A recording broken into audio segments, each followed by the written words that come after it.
परसों जा रहा था इलाहाबाद, बस से जा रहा था और बस में अचानक क्या हुआ कि मैं बेहोश जैसे हो गया और मुझे पता नहीं कि हाथ पैर भी हमारे पास है कि नहीं।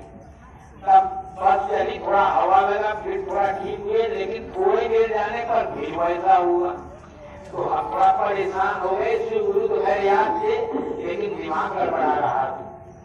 लड़का भी हमारा जा रहा था बाइक से, हम बस पर थे, उसको फोन किए, कहा ऐसा है खतरनाक, उतर जाइए। फिर वहां से उतर गए कमरे पर, वहां सोए हुए, शाम को आए, फिर डॉक्टर को चेक कराए।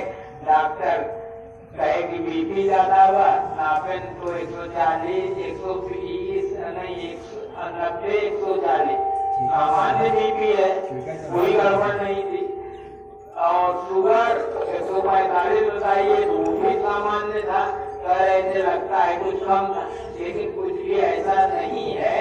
जिस काम के लिए मैं जा रहा था उसमें मेरा मन नहीं कर रहा।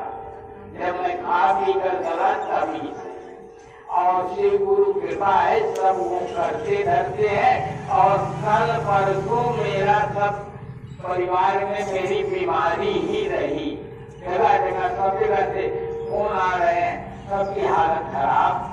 अरे सबकी हालत खराब तो हमारी भी हालत खराब। लेकिन आज सवेरे जब शिव चर्चा का कार्यक्रम चला तो जैसे सब भूल गया, सब भूल गया। तो शिव गुरु जो है इस शरीर में ताकत नहीं है। शिव गुरु जो है वो हमारे अंदर जन्म लेते हैं। जन्म कैसे लेते हैं? वो 3 तरीके हैं। हमारे अंदर विचार पैदा होता है, वह विचार जब बार बार आने लगता है तो वो भाव में बदलता है, और जब भाव कर रहा होता है तो प्रेम में बदलता है। और जब शिव गुरु प्रेम स्तर पर पहुंच जाते हैं तब हमको मरने जीने में कोई डर नहीं रहता,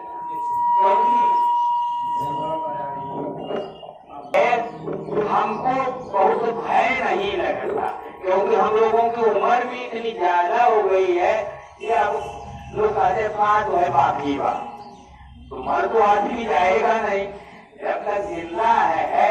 लेकिन शिव गुरु में ये ताकत है और ये आध्यात्मिक संबंध है। ये जान लीजिए कि जब शिव गुरु से संबंध हो तो सारी दुनिया भूल जाए।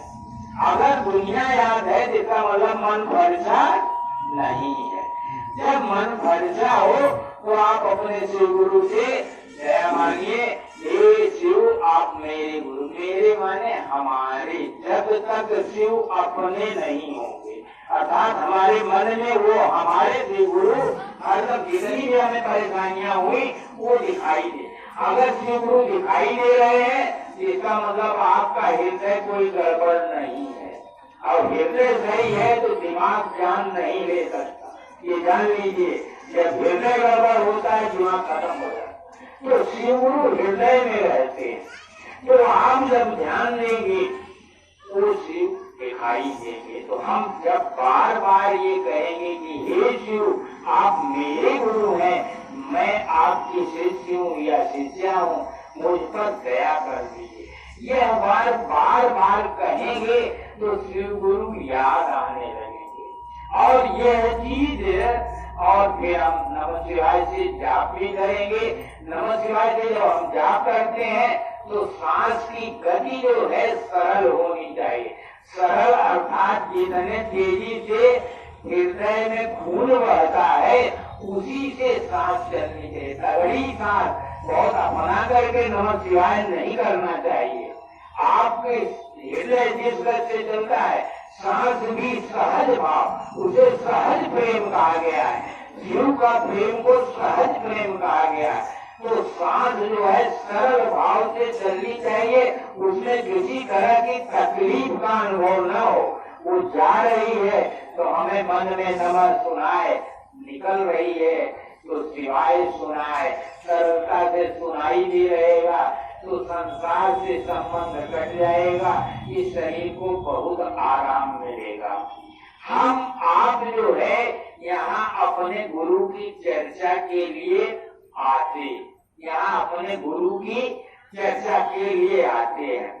कुछ भजन के रूप में एकदम गुरु पर लीन हो जाते हैं, कुछ विचारों से लीन होते हैं, कुछ प्रेम से लीन होते हैं। लेकिन चाहे जिस तरह से हो, नाम तो गुरु का ही लेते हैं, सभी लोग लेते हैं।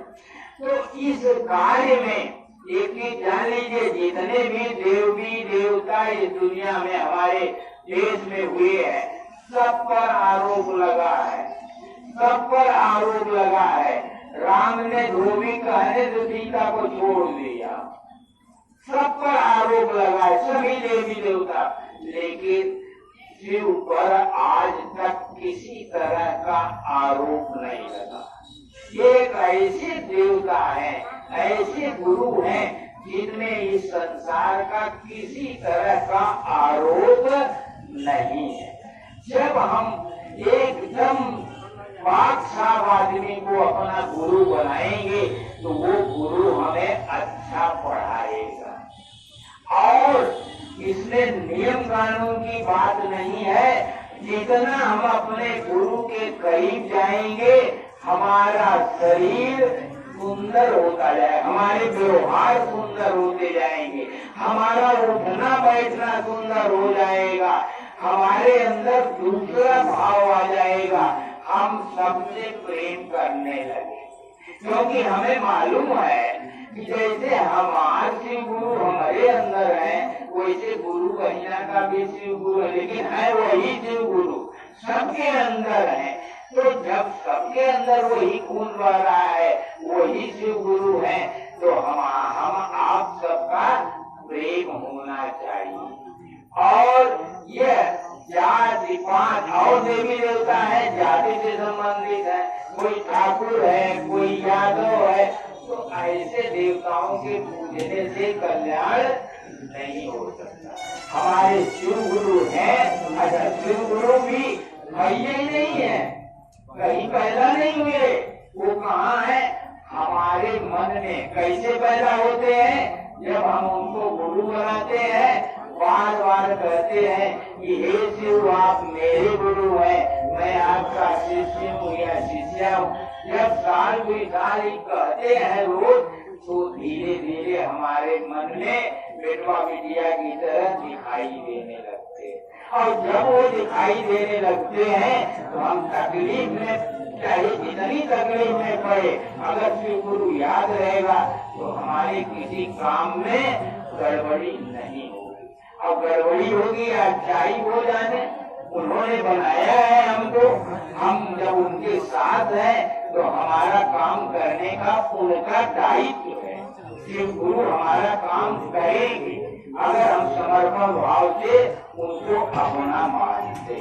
तो यहाँ हम गुरु भाई बहना की ये निवेदन करेंगे कि हम आप सब जो है अपने गुरु की बात करने के लिए आते हैं। और ये बात सवेरे शुरू हो जाती है, जब हम चर्चा में आने के लिए शुरू होते हैं ना, हर काम हल्का होने लगता है।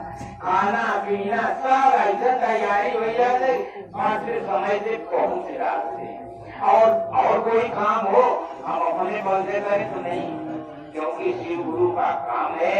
हम यहाँ आते हैं, बड़ी अच्छी बात है कि हम लोग यहाँ आते हैं, अपने शिव गुरु की बात करते हैं। और हफ्ते में एक दिन बाद एक दिन आते हैं तो हम एक तरह से रिचार्ज हो जाते हैं। जैसे मोबाइल रिचार्ज खत्म हो तो पूरा बंद कर दे, एक दिन आइए स्कूल में पूरा बातचीत कर लेते हैं तो हमारे शरीर चार्ज हो जाता है। अपने शिव गुरु के प्रति जवन प्रेम कमजोर होता है तगड़ा हो जाए।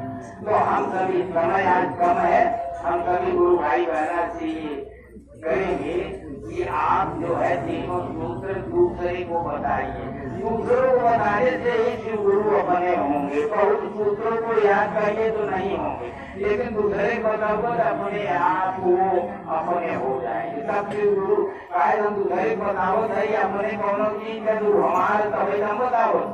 तो जब हम यह बात दूसरे से बताएंगे तो सरलता से शिव गुरु अपने होंगे। हम समय कम है, इसलिए सभी गुरु बहना